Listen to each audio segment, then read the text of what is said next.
Morning, folks. Jeff from RV Diagnostics. We're going to do a tow today, or a vehicle that's towed behind a motorhome. What we had was it's a Jeep 2014 Sierra with the I think it's 3.5 V, one that was used in a lot of the vans that Chrysler had. So we had the right rear wheel, or what we call passenger rear wheel, just smoking its little butt off, right? So you gotta remember, I don't have to get into too much detail, but they have a split diagonal, which means the passenger rear and the driver's front on an angle, right? Like from this one to this side. And then the driver's rear to the passenger front. Passenger rear to driver's front. That's called a split diagonal. That way, if one of the master cylinders, there's one master cylinder, but it's the yellow cap right there. The pump, there's two pumps in it, primary and secondary. Let's say primary goes out, you still have one rear brake and one front brake. All right, so we're going to prove something here. Well, we let it cool down because it was smoking. You like it didn't catch on fire. So it moved. I had it in neutral, so I got tired of the ding ding ding. And then it's cold. I let it cool down overnight, and then I said, okay, let's see if the pins are frozen. Right? Usually, if the pins are frozen, the outboard pad, the board that's on the outside, will lock up. Right? Piston applies, it retracts back in.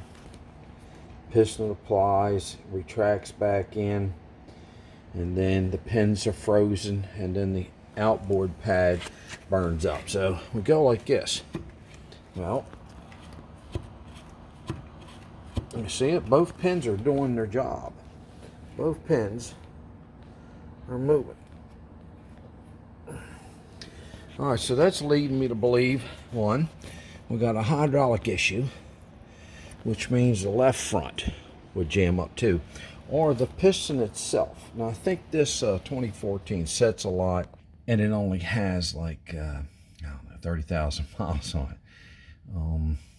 This belongs to George, one of my members, and he has the 2010 Monaco Camelot, I think, that we did the awning system on.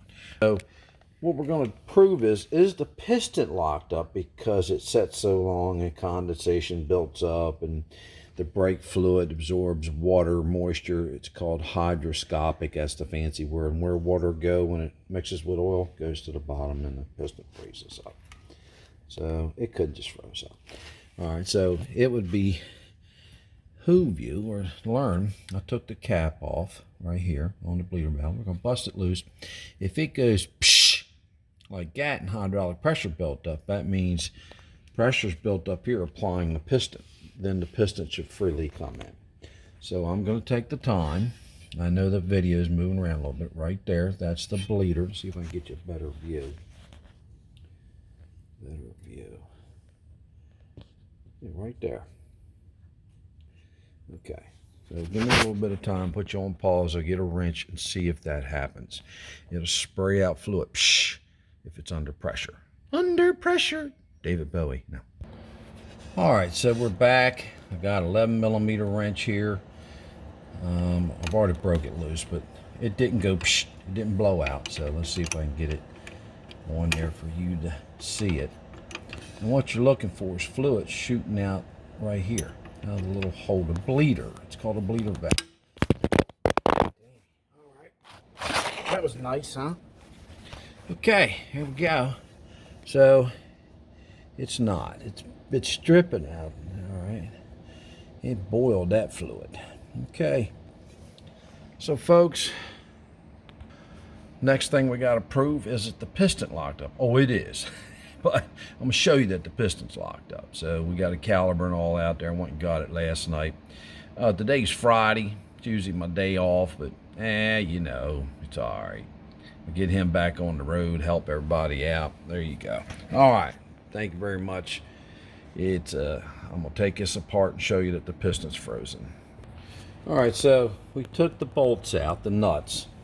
I believe they were 14 millimeter, okay? And here's the pins. So that one moves freely, top one. Then we're going to go to the bottom one because sometimes one will stick, right? And give a false indication of the caliber moving. All right, so just to prove to you right there, that would be the next step to do. Just double checking yourself because this stuff costs a lot of money. You need to save your money for camping. All right, I'll be right back. Put you on pause. All right, so while we were in here, we're going to investigate everything anyway. I saw some dampness on the backing plate. I said, well, you know, there you go. So we're going to have to call him. He's got other issues too. I guess he drove it for a while and overheated, but look at that. That axle seal is leaking. I mean, all this has got to come off. You can see the shiny, the oil. That's oil. So this differential was leaking. So basically, today's lesson was check everything out while you're back here. Just don't go, you know, this, that, and then change that part out. Test, not guess. Some of you got it by now. If you don't know how to test, just get a hold of me. Email me, Facebook page, message me. Some of you know where I live and my school and all that good stuff. And folks, never ever think that I know it all. I learn something every day. Now, my basic skills are very good. My electrical, AC, DC, my air, high vac, heat and ventilation, air conditioning, they're all basically the same skills. But then you have to figure out how the engineer had it all integrate together, come together right now over the RV. All right, thank you very much. This is Jeff from RV Diagnostics. You know the rest of the story.